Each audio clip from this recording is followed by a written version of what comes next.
we're just trying to find out where she is at this point. I mean, no one has seen her since Saturday. I mean, the last time anyone heard from her was an email that she sent out, and no one's heard from her since. You heard that girl. Yes, you did, Stephen. You heard her, man. She was screaming. Screaming, Stephen.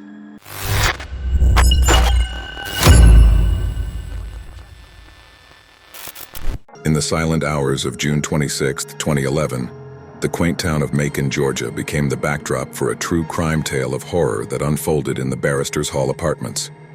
Among the residents were two young law graduates from Mercer University, Stephen McDaniel and Lauren Giddings, whose lives were destined to intertwine in the most gruesome way imaginable.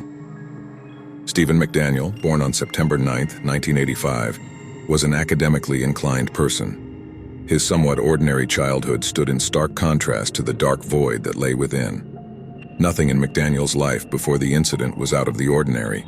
However, by 2011, his sinister impulses started surfacing online, where he expressed hatred towards women and harbored a desire for torture.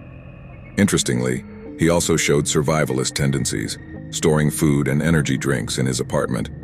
The contrast between his public persona and online activities hinted at a dark path ahead. The police were called last night, and they came and they looked around. They didn't see anything. I mean, they went in, we looked around the place. No sign of a struggle, no sign that anyone had broken in, just nothing. Just she was gone. Meanwhile, Lauren Giddings was a promising young law student, aspiring to become a defense attorney. Born into a nurturing environment, she was a beacon of hope and ambition. Her enthusiasm for law and justice propelled her through the challenging curriculum at Mercer University. By 2011, at 27, she was on the cusp of starting her legal career, with preparations underway for her bar exam. Lauren's warm personality and friendly nature made her well-liked among her peers. As mentioned, by 2011, 25-year-old McDaniel and 27-year-old Giddings lived a short distance from their alma mater. At 4:30 a.m. on that fateful Sunday, protected by a mask and gloves, McDaniel used a stolen master key to creep into Giddings' apartment. As she lay peacefully asleep, McDaniel strangled her to lifelessness in her bedroom. I don't know anyone that would want to hurt her. She was as nice a person as there is.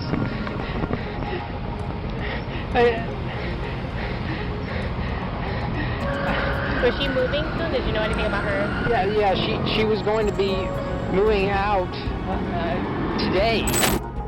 The subsequent dawn, the world bore witness to a chilling act of dismemberment as McDaniel severed Giddings' body with a hacksaw in the bathroom. Most of her remains found their way to a dumpster on campus, but her torso was discarded in a trash can outside the apartment complex. As the days lingered on, the disappearance of Lauren Giddings sent tremors of concern through the community. It wasn't until June 30th that her family and friends reported her missing. Local media swooped down on the apartment complex, and in a sick fashion, McDaniel found himself facing a camera.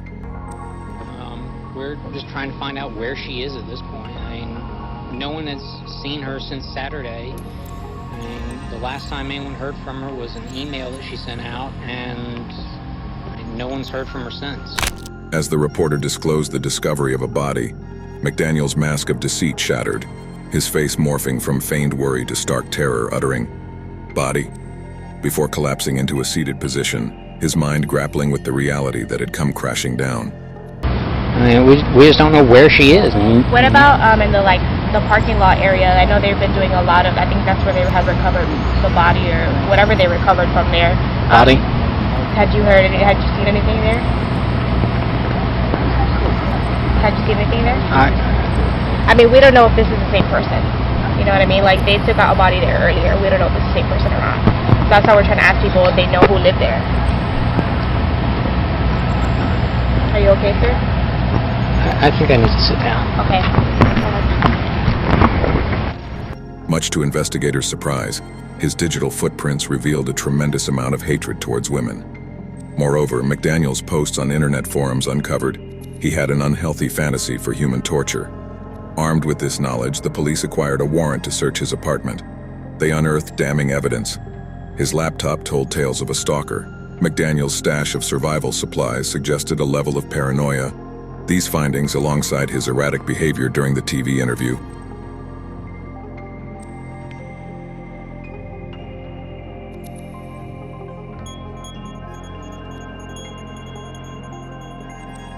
McDaniel was immediately arrested. 2 years after the incident, the scales of justice tipped towards the victim as McDaniel accepted a plea deal, admitting guilt to avoid the death penalty. He was sentenced to life imprisonment with the possibility of parole after 30 years.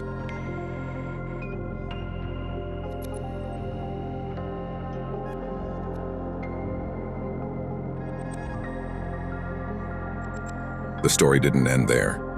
Following his conviction, McDaniel sought legal recourse, representing himself in court during a 2018 retrial request. Despite these efforts, McDaniel remains behind bars. The tale of Stephen McDaniel continues to serve as a reminder that the friendliest faces can hide the most barbaric of desires, and those who can present a convincing version of fake sympathy, especially on camera, are capable of anything. Join us next time as we continue to peel back the dark veil on humanity's most terrifying tales.